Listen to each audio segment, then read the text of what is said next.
रंग प्रेमाचा, रंग स्नेहाचा, रंग नात्यांचा आणि रंगबंधांचा साजरा करूया होळीचा सण आनंदाचा. कुक विथ वीना या चॅनलमध्ये आपले हार्दिक स्वागत आहे. कुक विथ वीनाकडून तुम्हा सर्वांना होळीच्या खूप खूप शुभेच्छा.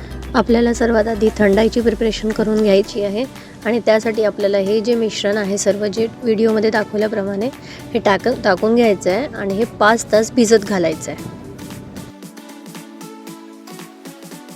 आता आपण करंजी बनवायची तयारी करूया. त्यासाठी मी घेतलेला आहे मैदा आणि त्यामध्ये थोडं मीठ घातलेलं आहे आणि 2 चमच तूप घातलेलं आहे. तुम्ही मैदा घेतला त्याप्रमाणे तूप घालायचं आहे. तुपाचं मोहन द्यायचं आहे आणि मोहन आपल्याला प्रॉपर झालं की नाही झालं ह्यासाठी आपल्याला ते हातात घेऊन बघायचं आहे. व्हिडिओमध्ये दाखवल्याप्रमाणे जर ते घट्ट बनत असतील तर ते मोहन चांगलं लागलेलं आहे. मग चांगल्या प्रकारे आपण हे पीठ मळून घ्यायचं आहे. आता ते कापडाने झाकून ठेवायचं आहे. नंतर आपण त्या स्टफिंगची तयारी करून घेऊया. आता आपण जो मावा घेतलेला आहे तो भाजून घ्यायचा आहे चांगला पूर्ण वितळेपर्यंत. आता हा खवा ह्यामध्ये टाकून थंड व्हायला ठेवायचं आहे. गरम गरम याच्यामध्ये कुठलंही मिश्रण घालू नये. आता आपण थोडं तूप घेतलेलं आहे अर्धा चम्मच आणि ड्रायफ्रूट्स छान क्रिस्पी होईपर्यंत भाजून घ्यायचे. आता पुन्हा आपण रवा भाजून घेऊया. अर्धा चम्मच तूप घेतलेला आहे आणि 1 ते 1.5 चम्मच रवा टाकलेला आहे.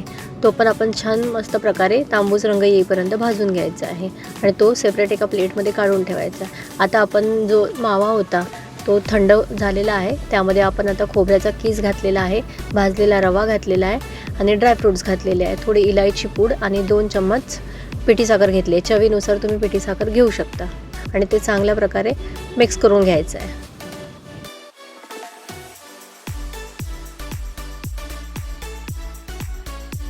आता आपण करंजी करायला घेऊया. आपण जे पीठ मळून ठेवलं होतं ते पुन्हा एकदा छान मळून घ्यायचं आहे.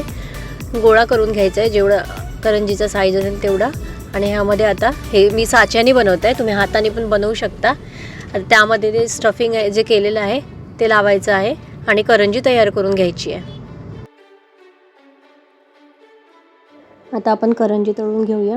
करंजी तळण्याकरता तेल जे आहे खूप गरम नसावं, एकदम हलकं गरम तेल झालं की आपण करंजी तळून घ्यायची आहे तांबूस रंग येईपर्यंत. थंडाईसाठी जे आपण मिश्रण भिजत घातलं होतं 5 तासाआधी ते आता आपण मस्तपैकी त्याचा बारीक पेस्ट करून घेऊया.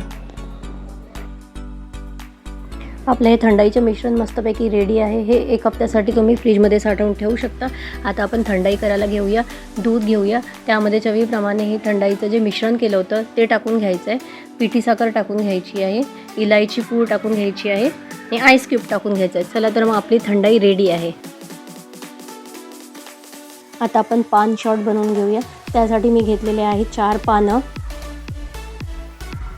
आणि त्यामध्ये घातलेला आहे अर्धा ग्लास दूध, 4 बदामचे तुकडे, 4-5 काजूचे तुकडे आणि 2-3 पिस्ता आणि त्यामध्ये घातली आहे 2 चम्मच बडीशेप आणि बडीशेप, थोडी इलायची पूड, 2 चम्मच गुलकंद घातलेला आहे आणि 1 मोठा चम्मच जे आहे व्हॅनिला आईस्क्रीम घातलेली आहे.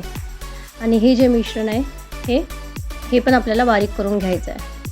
मी ह्या मिश्रणामध्ये फूड कलर पण घातलेला आहे. फूड कलर ऑप्शनल आहे, तुम्हाला घालायचं आहे तर घालू शकता, नाहीतर मग नाही. चला तर मग आपलं पान शॉट, करंजी आणि थंडाई एकदम रेडी आहे.